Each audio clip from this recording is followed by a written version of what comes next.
Divorce ವಿವಾದದ ಬಗ್ಗೆ ವಿಜಯ್ ಹೇಳಿದ್ದು ಏನು? ಎಲ್ಲರಿಗೂ ಗಿರ್ಮಿ ಕನ್ನಡ ಟಿವಿ ಯೂಟ್ಯೂಬ್ ಚಾನಲ್ಗೆ ಸುಸ್ವಾಗತ ಅಂತ ಹೇಳ್ತೇವೆ. ಶುರು ಮಾಡೋಕ್ಕಿಂತ ಮೊದಲು ಯಾರೆಲ್ಲ ನಮ್ಮ ಯೂಟ್ಯೂಬ್ ಚಾನಲ್ ಮೊದಲು ನೋಡ್ತಿದ್ರಿ ಅವರೆಲ್ಲ ಸಬ್ಸ್ಕ್ರೈಬ್ ಮಾಡ್ಕೊಳ್ಳಿ ಮತ್ತು ಪಕ್ಕದಲ್ಲಿರೋ ಬೆಲ್ಲೈಕನ್ನ ಪ್ರೆಸ್ ಮಾಡಿ. ಕಾಲಿವುಡ್ ಸ್ಟಾರ್ ನಟ ಹಾಗೂ ತಮಿಳಿಗ ವೆಟ್ರಿ ಕಳಗಂ ಪಕ್ಷದ ಸಂಸ್ಥಾಪಕ ವಿಜಯ್ ಅವರು ಪತ್ನಿ ಸಂಗೀತ ಜೊತೆಗಿನ ವಿಚ್ಛೇದನ ಪ್ರಕರಣದ ಸುದ್ದಿಗಳು ಬಹಿರಂಗವಾದ ಬಳಿಕ ಇದೇ ಮೊದಲ ಬಾರಿಗೆ ವೈಯಕ್ತಿಕ ಜೀವನದ ಬಗ್ಗೆ ವಿವಾದ ಮೌನ ಮುರಿದಿದ್ದಾರೆ. ಕಾಲಿವುಡ್ ಸ್ಟಾರ್ ನಟ ಹಾಗೂ ತಮಿಳಿಗ ವೆಟ್ರಿ ಕಳಗಂ ಪಕ್ಷದ ಸ್ಥಾಪಕ ವಿಜಯ್ ಅವರು ಪತ್ನಿ ಸಂಗೀತ ಜೊತೆಗಿನ ವಿಚ್ಛೇದನ ಪ್ರಕರಣ ಸುದ್ದಿ ಬಹಿರಂಗವಾದ ಬಳಿಕ ಇದೇ ಮೊದಲ ಬಾರಿಗೆ ಇದು ಮಾಡಿದ್ದಾರೆ ಅಂತ ಹೇಳಬಹುದು. ವಿಜಯ್ ಹೇಳಿದ್ದೇನಾಗಾದರೆ, ಶನಿವಾರ ಮಹಿಳಾ ಕಾರ್ಯಕರ್ತರಿಂದ ತುಂಬಿದ್ದ ಸಭಾಂಗಣದ ಉದ್ದೇಶಿಸಿ ಮಾತನಾಡಿದ ವಿಜಯ್ ಇತ್ತೀಚೆಗೆ ಕೆಲವು ವಿಚಾರಗಳು ಓಡಾಡುತ್ತಿದೆ ಅಲ್ಲವೇ ಎಂದು ಪರೋಕ್ಷವಾಗಿ ನಮ್ಮದೇ ಡಿವೋರ್ಸ್ ಬಗ್ಗೆ ಪ್ರಸ್ತಾಪಿಸಿದರು.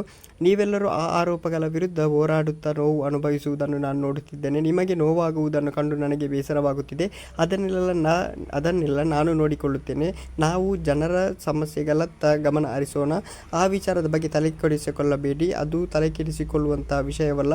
ಧೈರ್ಯವಾಗಿರಿ, ಎಲ್ಲವೂ ಒಳ್ಳೆಯದೇ ಆಗುತ್ತದೆ ಎಂದು ಹೇಳಿದ್ದಾರೆ. Thank you. ಮುಂದೆ ಸಿಗೋಣ.